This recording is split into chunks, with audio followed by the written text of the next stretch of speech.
హల్లెలూయా. దేవుని నామానికి మహిమ కలుగును గాక. అందరూ బాగున్నారండి? దేవుని ఒక కృపలో విశ్వాసంలో అందరూ ఎదగాలని ప్రయాస ఆశ కూడా. మీరు ఎంతగా ప్రభులో ఎదుగుతారో అంతగా ప్రభు సంతోషిస్తారు. ఈ మాటలు మీకు ఎంతగా దీవెనకరంగా ఉందో ఆ సాక్ష్యాల వినటను బట్టి మేము కూడా అంతగా సంతోషించాం. ఈరోజు ఒక వాక్యం మనం చూద్దామా? కమాన్. యోహాను సువార్త 15వ అధ్యాయము 5వ వచనం. ఇక్కడ రాయబడిన మాట బహుశా మనందరికీ తెలిసిన వాక్యమే, కానీ చాలామంది జీవితాల్లో లేదు.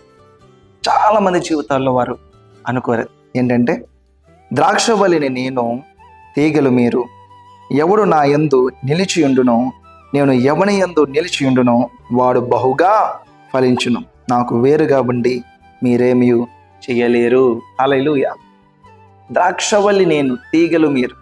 అంటే మనము ద్రాక్షవల్లిలో అంటుకట్టబడి మనం ఉండాలి. అంటుకట్టబడి మనం ఉండాలి. ఫర్ ఎగ్జాంపుల్ ఇక్కడ ఈ బాడీ ఉంది.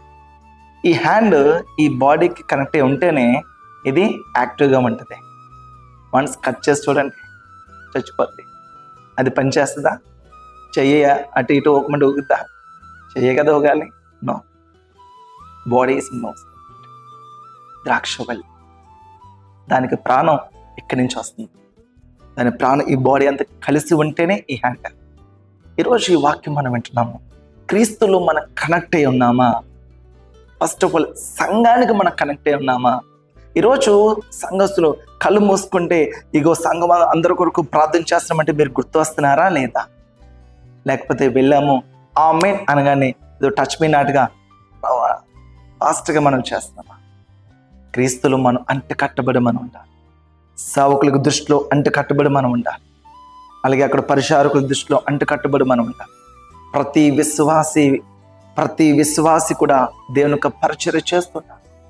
సో దేవుని యొక్క సన్నిధిలో మనం అందరం కూడా మనం బహుగా ఫలించాలనుకుంటున్నాం. బట్ ఇవన్నీ మనం చేసినప్పుడే, క్రీస్తులో మనం ఉన్నప్పుడు, క్రీస్తులో ఉన్నవారు ఇవన్నీ చేస్తారు. ఇవన్నీ చేసినప్పుడు అటువంటి ఫలభరితమైన జీవితము మనం కూడా పొందుకుంటాం. హల్లెలూయా. ఈరోజు ఈ మాట ప్రభు మనందరితో కూడా మాట్లాడుతారు. ద్రాక్షవల్లి ఆయన, మనమందరం ఆయన తీగలు. ఆయనలో ఎలాగ నిలిచి ఉండాలో, ఆయన ఎలాగ కార్యం చేస్తాడో ఆయనతో పాటు ఉండాలి. ఒక అన్యుడిగా నేను ఉన్నప్పుడు నాకేమీ తెలియదు. చర్చ్ ఏది ఏమైనా చర్చ్ వల్ల అక్కడ ఉండడం, అక్కడ కూర్చొని అక్కడ వాక్యం విని దేవుని సన్నిధిలో పరిచర్య చేస్తూ ఆయన వాక్యాన్ని పట్టుకుంటూ చర్చ్ అన్ని టీచ్ చేస్తున్నాను. మందిరం అన్నీ నేర్పించింది నాకు. ఎందుకంటే be connect with the church, be connect with the fellowship. సహవాసంలో మనం ఉండాలి. అప్పుడు మనం బహుగా ఫలిస్తాం.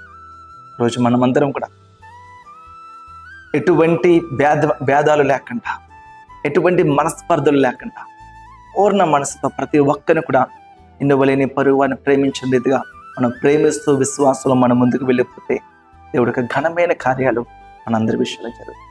దేవుడు కొద్ది మాటలు దీవించిన గాక. మీరందరూ కూడా ద్రాక్షవల్లి వలె మనమందరూ అంటుకట్టబడి మనం ఉన్నప్పుడు గొప్ప కార్యాలు మనందరి విషయంలో చూసినకు దేవుడు మనందరికీ కూడా సహాయం చేసి బలపరుచున్న యేసు నామమున ప్రార్థిస్తాం. ఆమేన్.